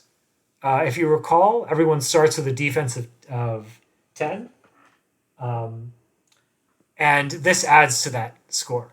However, you also can only be so fast wearing armor. So your max speed in light armor is very fast, which means no real penalty. But if you're wearing heavy or super heavy armor, you can only be average or even slow speed. Which again, mine is still average, so it's not really changed. I'm wearing medium armor, so it's not too big a deal one way or another. Samurai Dad asks, are there any magic or weapons or legendary weapons? Yes, on both accounts. There are things called imbued weapons, which are things that your character can make or find. These are weapons that have been forged with special magical additives out of special magical materials that will have additional abilities. There are also relics, which are magic relics and stuff like that, which are unique weapons. Most of those are going to be in future supplements, though. The imbued weapons are the main thing in the main rulebook. So going past here, we have examples of armor. So we have light, medium, heavy, that kind of stuff. The armor illustration is very neat. These are obviously, like the weapons, these are not all the kind of weapons and armor in the game, but they're there to give you an idea of like what you might see in the game. Unfortunately the sort of there's no example picture for the beast hide, but I already kind of decided what that looked like, so it's no big deal that it's not here. But there are some cool ones here if maybe you got here and you didn't have an idea of how your character looked in their armor. Like weapons, there are custom armor abilities. These are things that you can do to make your armor special in various ways. Everything from throwing spikes on them, so it's harder to grab you, to actually having mechanical motion, so your armor is almost more like a powered suit. Mechanical motion is also noted because it allows small species who don't normally wear super heavy armor, they can wear mechanical motion armor because they're essentially piloting it like a little suit.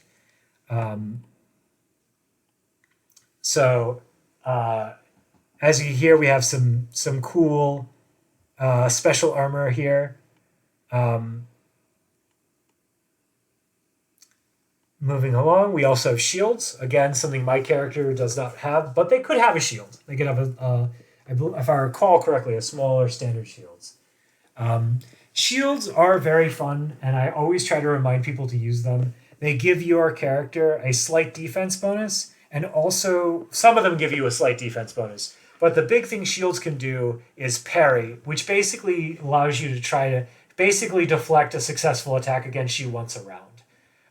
What the shield can parry is dependent on its size and also what it's made of. Most shields, for example, will break if you try to parry a magical attack with them. But if your shield is made of magical material, you'll be able to protect against them as well. Um, Obviously, there are downsides using a shield. They take up your hand, so you can't use a second weapon, or you can't use two-handed weapon and that kind of stuff. But they're cool to have, and I am a fan of them.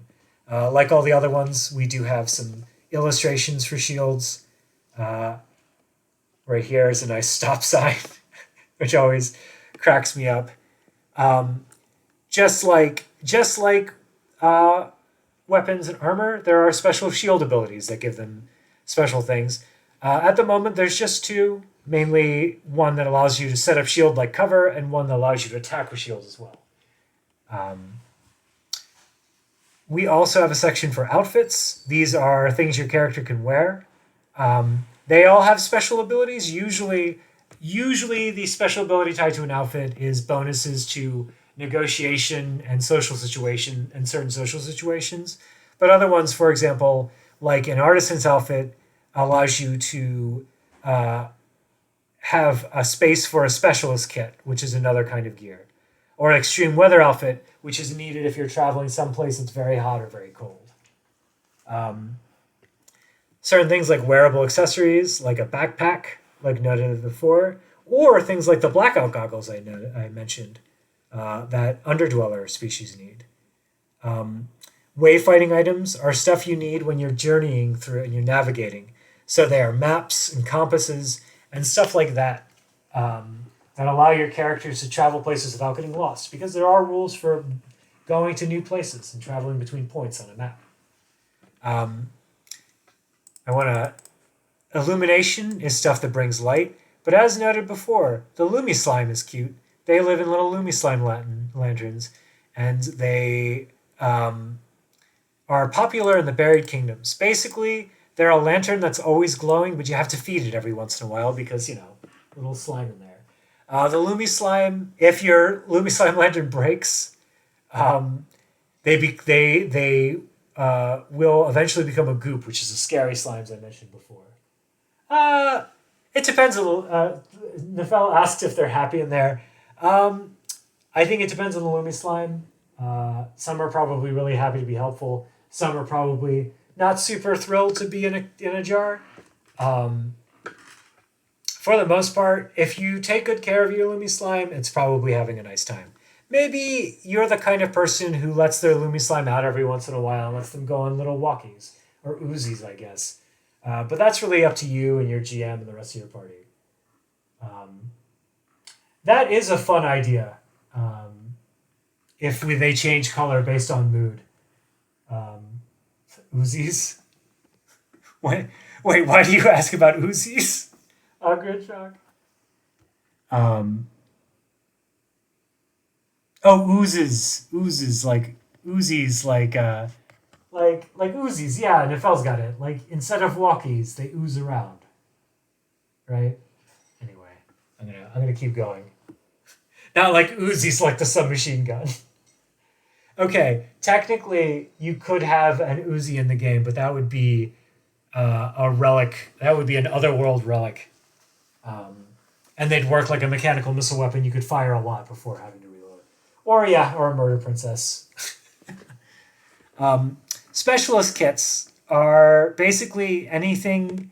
There are certain abilities that require specialist kits to use, such as a physician's kit if you have ability to let you heal injuries. Alchemists and dungeoneers kits for obvious stuff there. Menders for repaired armor and clothing, and gadgeteers for maintaining gadgets with other technology. This allows you to use your abilities. Your abilities will note if you need these. Books, as noted before, the tome you can have is a kind of book, as is a translation journal. Basically, the tome, if you remember, I mentioned the way they worked. The kind of tome decides the insight score. So Journeyman's tome has an insight of 14. The beginner's tome would have an insight of 12, which is respectable for a starting character. But eventually, my factotum will have a higher insight than 12. So I didn't think the beginner tome would be all that helpful for me. But if you find a Forgotten Lore tome with their insight of 18, that's actually higher than most characters can ever get. So Forgotten Lore tomes, very, very big and important. Also noted here is they have a value. So if you find one and you don't want it, like say you're a champion and you think books are for nerds, you can sell that tome and use it to buy cool armor or weapons or something.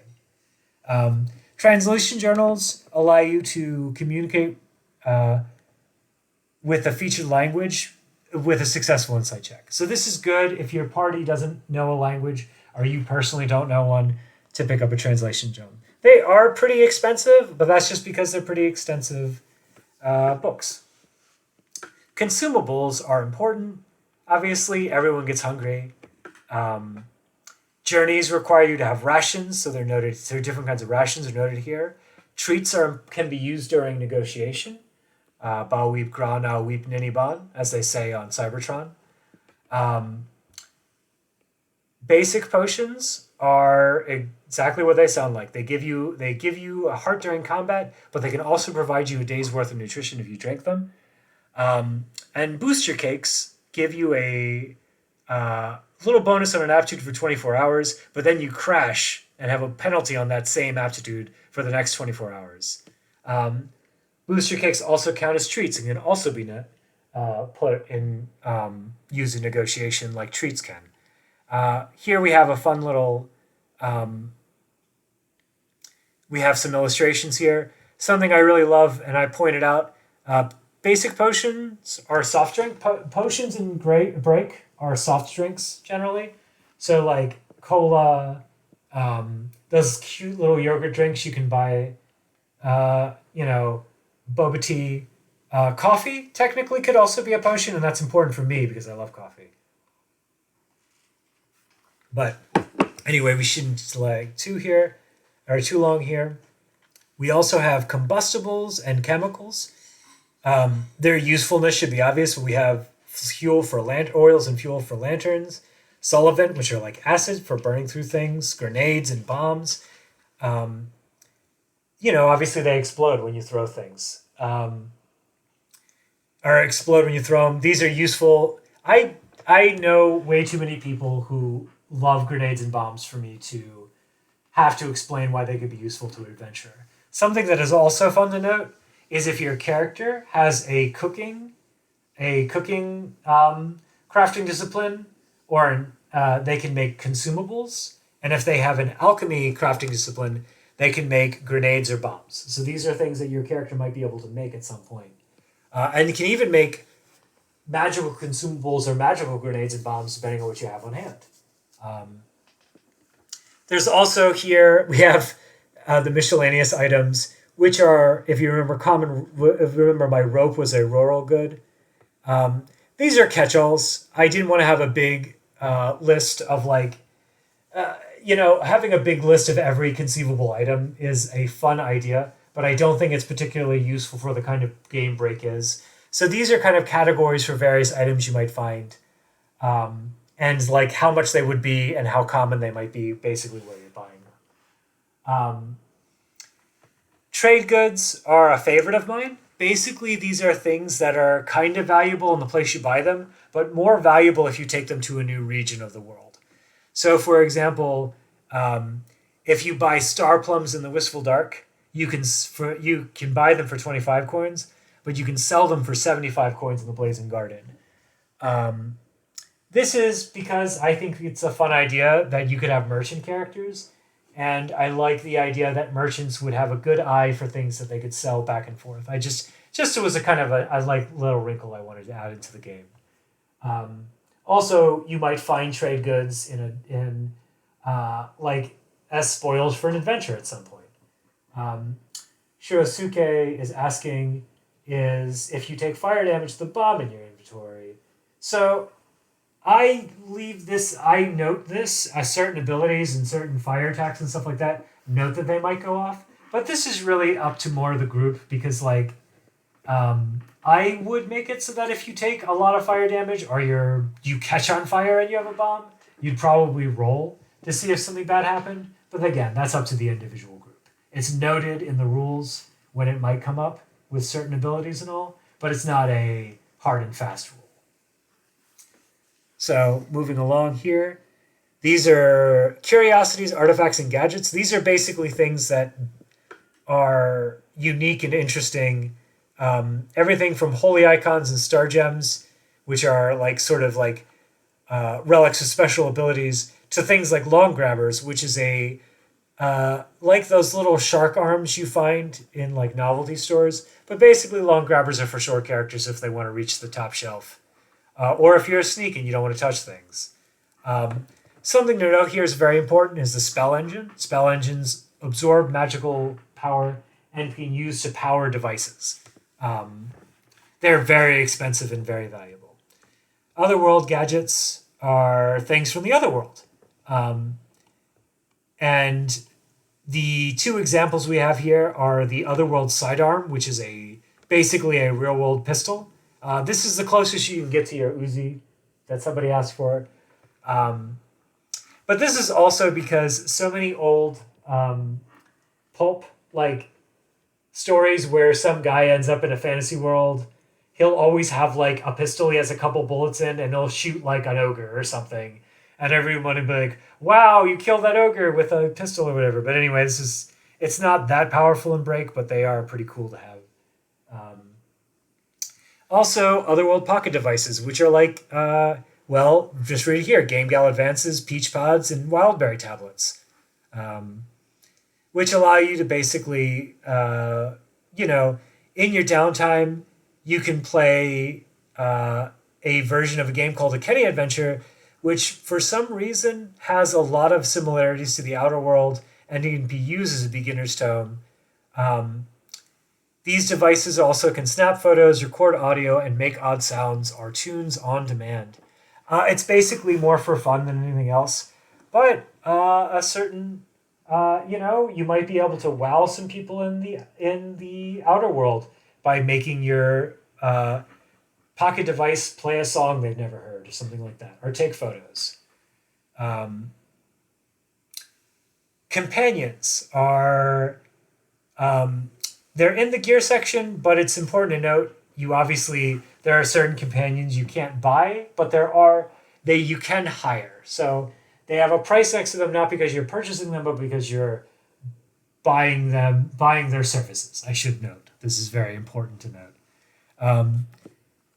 So in the case of like the Scamp, the Scholar, the Guide, and the Custrel, these are people you can hire, their followers. You can hire guides, obviously, can help you navigate. Scamps are little youths that help carry your stuff, might know stuff around town, that kind of thing. Scholars are people who know stuff, obviously. And Custrels are bodyguards and everything. Something to note about each of these is they have a sort of guideline of how to make them unique, including if they're native human to the native human special ability, instead of having like being able to see in the dark or whatever, is that they get they get an additional elective ability from their calling. So here it notes what special elective ability they might have. So it also shows like how they could advance. So like Custrels, for example, could have champion or battle princess abilities because they're bodyguards. This game is robust. When can I play it, please? Play testing, beta testing. We're working on it, I promise. But obviously, other companions include animal companions, and this is important because I know everybody loves their pets. I'm going to keep moving because we're going on for long and I can't buy any of these. But obviously, the animal companions are separated into categories like pets, which include growls, buzzers, pudge grubs, and fuzzcoils. These are different kinds of animals. Something to note that growls and purrs might resemble real-world animals, but they have weird names because this is a fantasy world. Somebody asked about mounts earlier, so I want to bring up here. The Jumbug, Mokudo, Rokodo, and Largzard are all mounts. The Mokudo and Rokudo are both giant bird mounts. The Rokudo is more combat ready, and the Mokudo is more pleasant and friendly. But the jump bug is a huge grasshopper, basically, that you can ride around. And the Largzard is an enormous lizard that is the only mount that can easily carry large characters, hence its name. Um, each of the different animal companions also have little lore bits about them.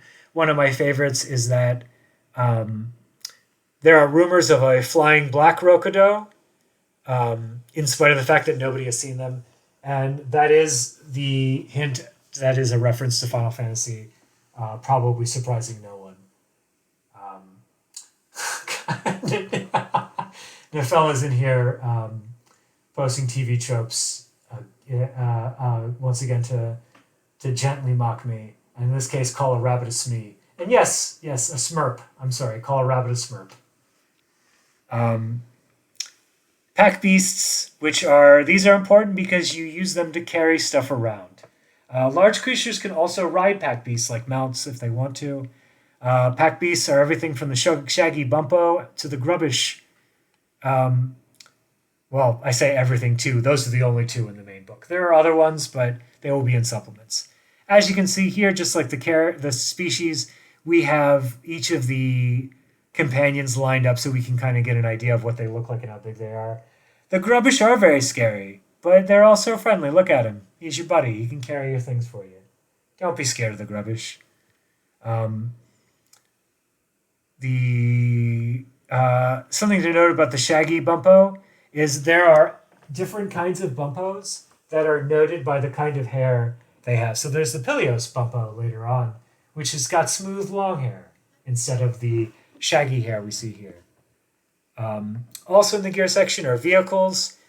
We don't have enough for we don't have enough for vehicles, but there are some cool ones. There's little boats you can ride, like called coracles, velocipedes, they're bikes. They're bikes, carts, a breeze rider, which will be familiar to the breeze rider right here, which will be familiar to anybody who is familiar with Nausicaa in the Valley of the Wind, which for a while was almost required watching for Break. It's not required watching. There's no required watching. But I feel like if you want to get a really good idea of what Break looks like, I feel like watching Nausicaa. You could certainly do worse. Skimmers, walkers, Cloudbreaker, which is a kind of sky ship. Basically, these are other things that you're probably not buying off the bat, but things your character might want down the line. We also have property and services, so if your character wants to buy a home, or your group, I should say, wants to buy a home, or stuff like room and board, renting a workshop, and even purchasing treatment if you've been wounded. There are services like the Paw Post, which allows you to ship between towns. Paw Posts are run by a sort of special species that can transform into animals, which will be, again, in another supplement. They were originally in the main book, but had to be taken out for the sake of flow. But they're like FedEx, essentially. Like they're a little less dependable because it's still a fantasy world. But they do their best. And obviously, sometimes you need to buy intercontinental travel, like say you have to sail or fly to another continent. So that is it for the gear section. We go through here. We'll end here on the character rank and advancement. I just want to show, don't want to get too much into this, but I do want to show a fun little illustration. Gray has a nice little illustration of what it probably looks like, or what it could look like as your character advances through ranks and gets new equipment and stuff like that. The max rank in the main book is rank 10, but one day I'd like to write rules for being weirdo legendary characters, but I feel like getting past rank 10 should be something bigger than just numerical bonuses, and I want to work out some kind of fun thing where you maybe seek immortality or apotheosis or something else, or even maybe just get a new mix a new calling with your old calling or that kind of thing. So anyway, we have our character, just to go over them. Their name is Den of Valor. They are a factotum. They are big fans of monsters as a monster slayer. I might change the history name from Monster Slayer to Monster Researcher, just because that fits better. Oh, Gray is correct. I almost forgot the Dark Gift. I was just about to get to there because I'm looking at over this character I wrote down. Oh, don't worry, Samurai Dad. I have to finish the Dark Gift. So that'll we'll cap things off. What kind of thing does Denev have? So, fortunately, allegiance is right after character rank up. Allegiance, basically, normally, allegiance is gained as you grab magical abilities. You get allegiance points based on magical abilities you get. So if it's a light-based magical ability, you will get a light allegiance point. If you get, or I'm sorry, a bright allegiance point. If you get a dark aligned magical ability, you will get a dark allegiance point. These don't affect your character's personality, but they do change your physiology as you become dark aligned or bright aligned. So basically, if you get 2 points or more, if you have 2 points or more, you end up being aligned in some way. You're unaligned if you have 1 or less allegiance points. So even though I have a dark allegiance point, my character still counts as being unaligned. But if I were to get another one, I would become either dark aligned or twilight aligned because I have a dark allegiance point. Normally, you need to accrue 3 points of dark or bright allegiance to get a gift. But because I'm a Tenebrate, I just start with it. I'm making a big how-to-do about gifts, but they're just kind of cool, fun, weird things that happen to your character. I'm going to roll randomly to see what I get. But basically, as you can see here, they're very different. Some are literal physical traits. Some are... A monsterologist is a good name for it. I'm going to go with that. But I rolled a 7. So my character's dark gift is Fangs. Oh, wow. That's perfect for Denev. So she has little fangs when she smiles, as you can see. The fangs here we have here are kind of spooky vampire fangs, but I'm going to say she has the little anime character fang as popularized by Lena Inverse and other characters from the Slayers and other anime kind of things. So tiny fangs. So thank you. Thank you for reminding me, Gray. We have our gift. We now have Denev Valor, our diminutive, she's not diminutive. She's noodly. Our noodly monsterologist, who's out here to find out cool things about monsters, and maybe someday she will learn how to make food out of them, or maybe she can learn to make explosives, or any number of strange, fun things factotums can get. But she will certainly be an asset to any group that she joins. I will probably use her as an NPC in a game I run. But that is the end of our stream today. I'm really glad you could all join me. Before I wrap up, did anybody have any burning questions I could answer? I'm going to give chat a little bit to type it out. Yes, thank you. I'm glad you think character creation is very cool. I like sharing it a lot. I would like to do more streams sharing more stuff, and also so more stuff I can post to YouTube, especially as we get closer and closer to release. Why is the game called Break? So there are 2 reasons the game is called Break.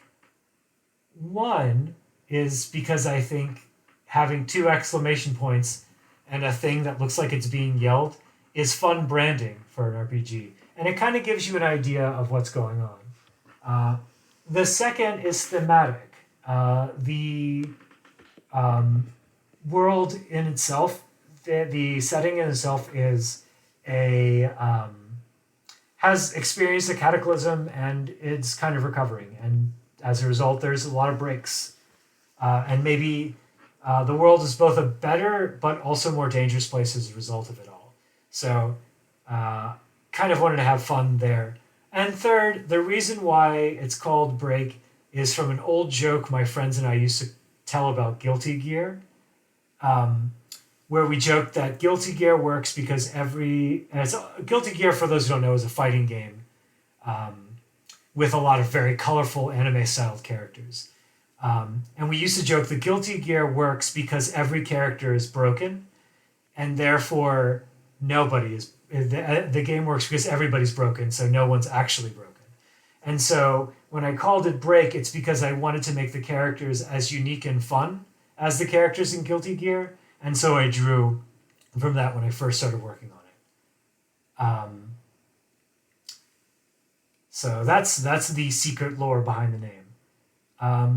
Nefel asked when the next stream is. I don't know when the next stream is going to be. Probably when I think of a cool thing to stream, and or we have a big announcement to make. So one of those two. Thank you, Samurai Dad. I appreciate it. I hope it's an awesome game. What I always say about Break is I hope it becomes one of the half a dozen or so games your group plays. But yeah, let's as far as when I do stream, I will let everybody know, and I also again want to post these to YouTube so that more people can watch them when they're done, or even if they can't make them. Anyway, thank you all again for watching. I hope you have a great night, and oh yeah, great! I was happy sharing. Anyway, hope to have great news for you soon. And yes, I hope to talk about more and more.